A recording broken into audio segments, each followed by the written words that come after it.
좋은 아침입니다. 오늘은 11월 18일 화요일입니다.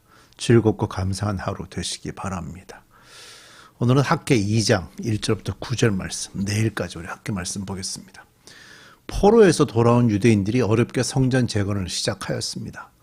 중간에 그 사마리아에 살던 사람들의 반대로 멈춰 있었지만 전체적으로 한 20여 년 만에 다시 학개와 함께 성전 재건을 시작하였습니다. 그런데 이 일에 또 다른 어려움이 생겼는데 유대인들 속에 낙담 또는 실망이라고 하는 그런 현상이 나타나기 시작했습니다. 그 실망이 생긴 이유가요, 오래전에 솔로몬이 지었던 그 성전을 기억하고 있는 사람들이 가지고 있었던 실망이었습니다. 솔로몬이 지은 성전은 우리가 이미 묵상했지만 정말 대단한 건물이었습니다.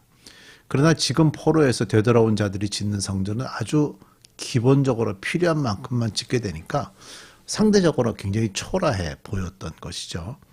그래서 당연히 솔로몬 성전과는 비교할 수 없을 상태였는데요. 이런 이유로 옛날 기억을 하고 있는 어르신들, 그분들에 의해서 유대인들 속에 이렇게 실망감이 이렇게 퍼지기 시작을 했죠. 바로 그런 모습을 보이고 있는 유대인들에게 하나님이 어떤 말씀을 하시는지 오늘 함께 들여다볼 예정입니다. 자, 학개 2장 1절부터 9절 말씀입니다. 그의 7째 달, 그달 21일에 학개 예언자가 주의 말씀을 받아서 전하였다. 너는 스알디엘의 아들 스룹바벨 유다 총독과 여호사닥의 아들 여호수아 대제사장과 남아있는 백성에게 전하여라.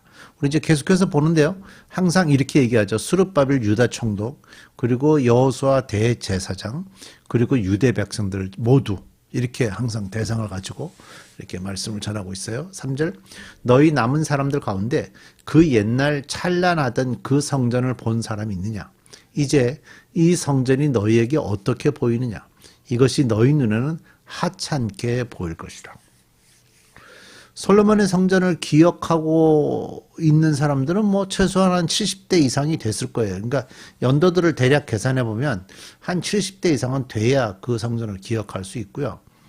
이들은 과거의 성전이 어떠했는지에 대해서 자기 후손들에게 여러 가지 얘기들을 해주고 있었을 거예요. 더군다나 이제 성전을 재건한다라는 소식이 들릴 때부터 옛날 성전은 이랬는데 과연 그런 성전을 지을 수 있겠는가? 라고 또 생각했겠죠. 그래서 아마 그 중에 일부가 지금은 성전 지을 때가 아니다. 왜냐하면 솔로몬의 성전과 같은 성전을 지으려면 지금은 때가 안 됐다라고 생각을 했을 수도 있지요. 그런 생각들을 하다 보니까 성전을 짓는 것 자체에 대해서 유대인들 속에 실망감이 굉장했습니다. 왜냐하면 그렇게 화려한 성전을 지을 수가 없었던 거죠. 그런 상태의 유대인들의 모습을 하나님이 지금 보고 있는 거예요. 그래서 그들이 이미 실망하고 있다는 걸 하나님이 다 아시고요. 너희 눈에 어떻게 보이느냐, 하찮게 보이냐 하고 하나님이 말씀하고 계시는 거예요. 그러니까 이 말씀은 이렇게 하나님의 마음을 우리가 좀 상상해 본다면 하나님은 이미 성전을 지으려고 결정하셨고요. 그 성전을 짓는 것에 실망감을 가진 자들의 속마음을 보시고 그들을 어떻게 위로하시고 격려하실까, 그들에게 어떻게 힘을 줘야 이들이 성전을 지을까 하는 마음을 보고 계신 것 같아요. 그러니까 하나님은 어떤 경우는요, 강하게 그냥 유대인들을 이렇게 밀어붙여서 일을 이루실 때도 있고, 또 이렇게 그들의 마음을 돌아보시면서 그들이 어떻게 했는지 이 일에 동참할 수 있도록 이렇게 돌아보고 계시는, 자상하게 힘을 내도록 하시는 그런 모습을 또 보여주시기도 하세요.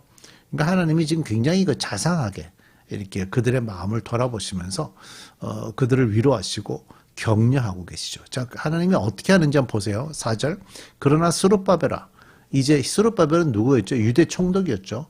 지금 짓고 있는 성전을 스룹바벨 성전이라고 그러잖아요. 이 사람이 지도자입니다. 스룹바벨아, 이제 힘을 내어라. 나 주의 말이다.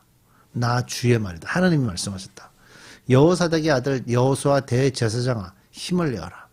이 땅의 모든 백성아, 힘을 내어라.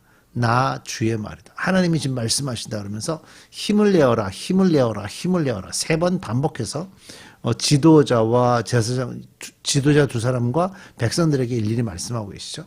너희는 내가 너희와 함께 있으니 너희는 일을 계속하여라. 하나님께서 그들과 동행하셨다는 거죠. 나 만군의 주가 주의 말이다.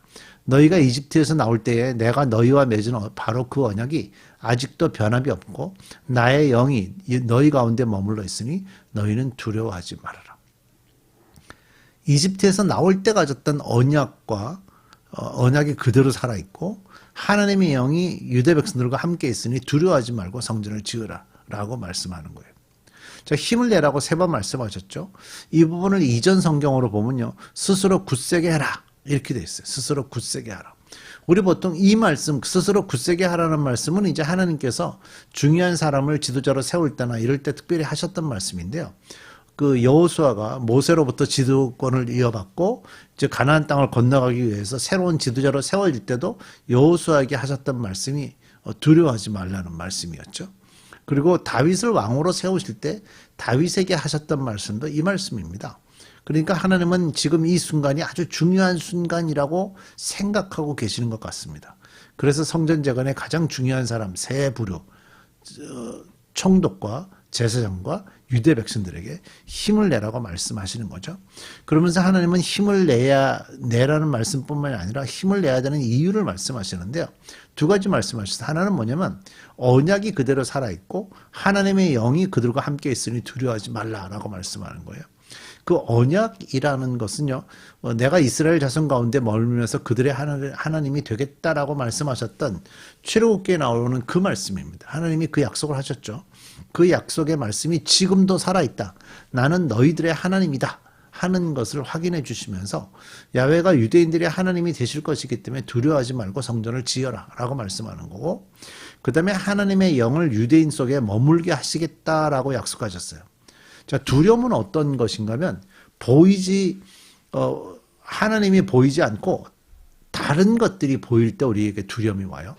제가 11월 둘째 주일날 말씀드릴 때 약속의 땅에 살기 위해서 필요한 원리들 첫 번째 말씀드렸죠. 이제 그저께 그 주일날은 2번째 원리를 말씀드렸고요. 첫 번째 원리에 보면 가나안 땅의 환경을 보지 말고 하나님의 소망을 보라라고 제가 말씀을 드렸어요. 그때 그 가나안 땅을 정복하지 못하고 있었던 지파들은요, 하나님의 꿈을 보고 있었던 것이 아니라 가나안 땅에 살고 있었던 등치 큰 아낙 자손들이나 또 가나안 땅에 사는 사람들이 가지고 있었던 쇠로된 무기라든가 그런 거에 집중을 했었기 때문에 그들이 하나님의 꿈을 이루지 못하고 머뭇했었던 거죠.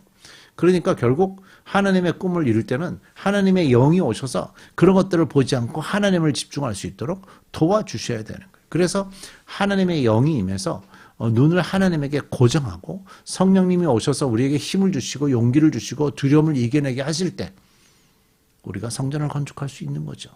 바로 그 말씀입니다. 하나님이 약속하셨어요.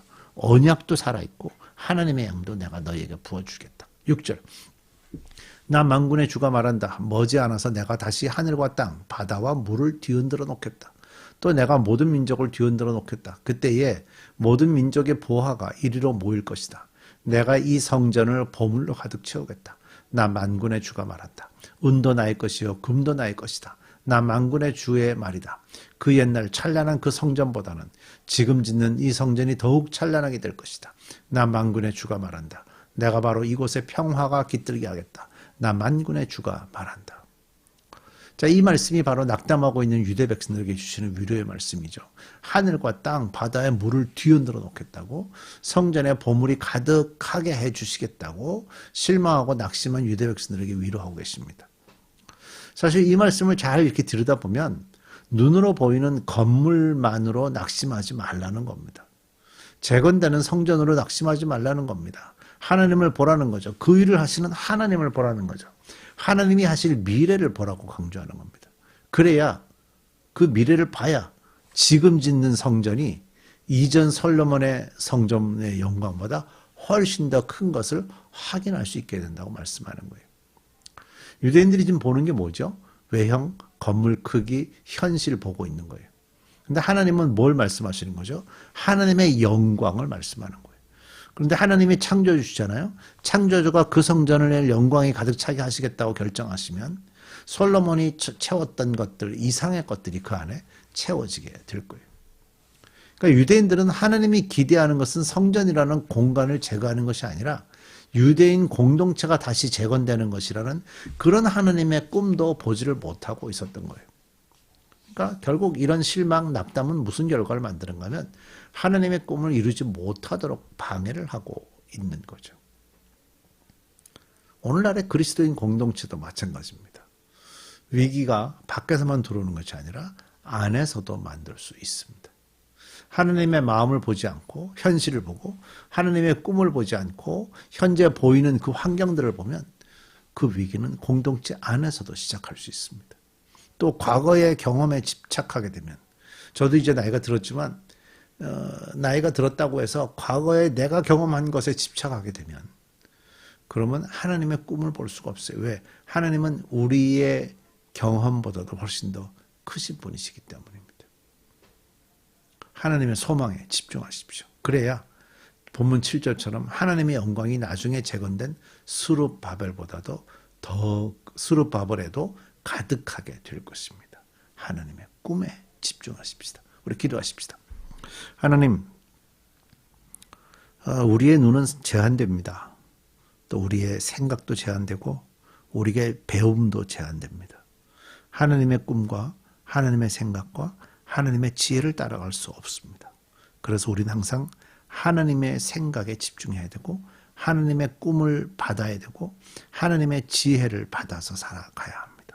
절대적으로 우리의 경험이 주장되지 않게 하시고 우리의 눈이 제한된 것을 가지고 주장해서 하나님의 꿈을 방해하지 아니하도록 항상 하나님의 말씀에 집중하는 저희들 되게 해 주옵소서. 예수님의 이름으로 기도드립니다.